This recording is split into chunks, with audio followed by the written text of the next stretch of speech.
Hello there, I hope you're doing well today, and in this video we're going to be delving into the answer to the question, how does social interactions affect academic success? Social interactions are really important, and we'll find out how in this video.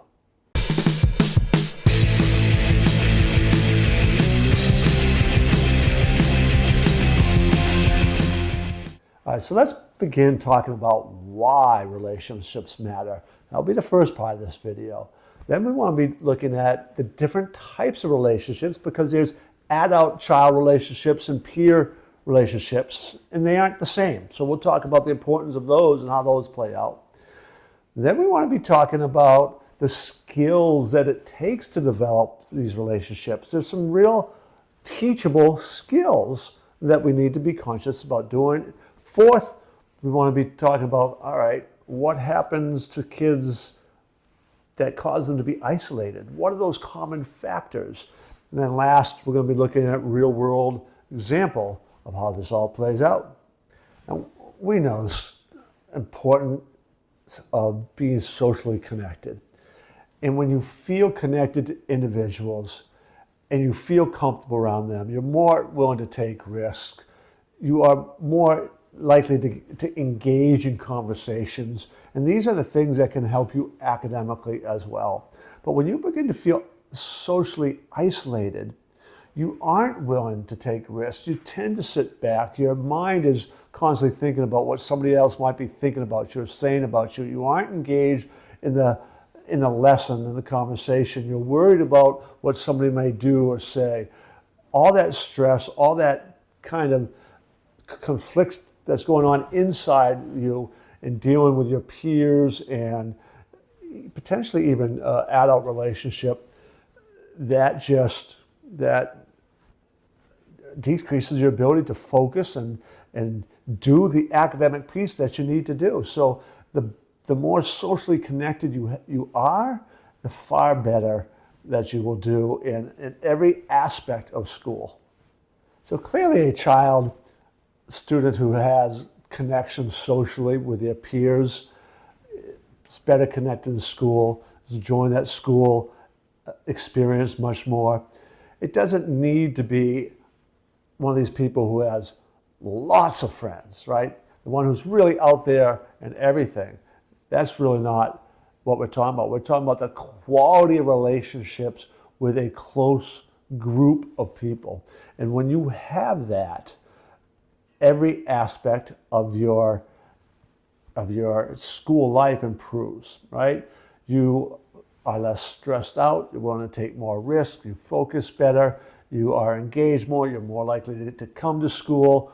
All of these things begin to improve, and all those flow into improving your academic success. Now, if those aren't working well, then the relationship you can have with teachers can be your saving grace. Inevitably, if you do a thought experiment, which I've done in a couple of these other videos, when you think about the teachers that had the greatest impact on you during your school years, it was something about the connection you had with them. It was that relationship. It's not a specific thing about what they did teaching, right? It is how they were able to connect with you in that teaching environment. So that relationship with an adult is really, really important, and why many schools, particularly middle school, have these advisory programs where the idea is to connect students with an adult. It doesn't have to be a teacher, with an adult in the building, because that can be a saving grace in their school experience. There are skills that you can develop, should be worked on, that can help you build relationships with people. You know, there's a classic book out there, Dale Carnegie's How to Win Friends and Influence People. And within that are all these kinds of secrets that you need to utilize to develop stronger relationships. Ultimately, when your focus begins to be on other people and less self-centered on you, that's also going to improve your ability to listen to other people, to let them to show a genuine interest in them, to ask questions about them. All of those things will help. How you feel about yourself will project a certain level of confidence. When you feel good about yourself, right, even though if you feel good about yourself, but you aren't necessarily focused on yourself, you feel good about yourself, so you're genuinely interested in somebody else, that's going to help you build these relationships. These are skills that can be taught. This is a mindset issue, folks, right? This is about the things I've talked about over and over and over.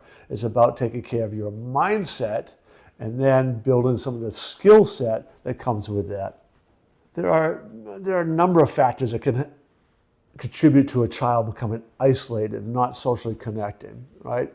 Their home life could be something that's really traumatic and causing a whole lot of fear and anxiety and timidity and things that just make them feel awkward and fearful, right, about being other people. And that can certainly contribute. Language factors, language developmental factors, right? Cognitive development can all factor in. So there can be literally, things that are going on organically within the mind that can do this. It could be having no role models at home to have helped taught some of these social skills that you need to develop. So there could be numerous factors that play in that contribute to how the person's feeling about themselves, therefore what they project, and the skills that they have in being able to communicate with other people. And that can include moving from one town to another town too, where the culture is a little bit different, right? You can move from one country to another, the culture can be really different, but you can move within the United States from one place to another, and that cultural difference can be enough to make it hard to make those adjustments.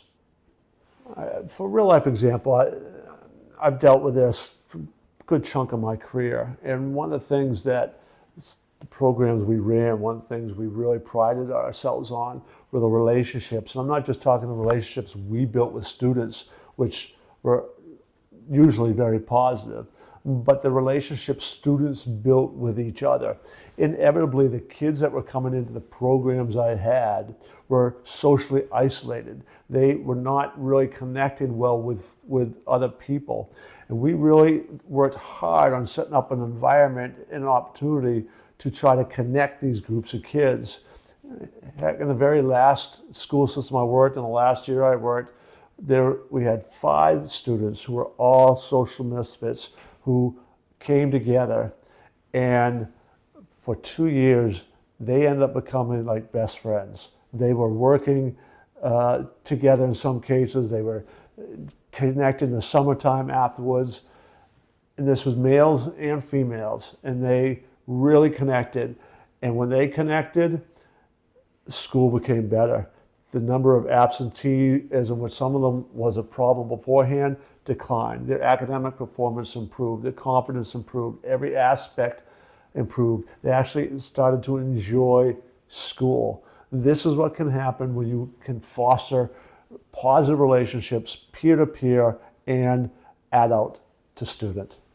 So for you parents who might be thinking your child is struggling with social thing, don't dismiss it. Try to help them in any way possible. Get them some help. Again, begins with a mindset thing. I don't want to kind of overbeat that, but hopefully you've got some valuable tips from this that can help you. I would encourage you to subscribe to our channel so you can check out other videos. In particular, you might be interested in the video, how does regular exercise benefit academic success? So you check that video out today, and I will see you in the next one.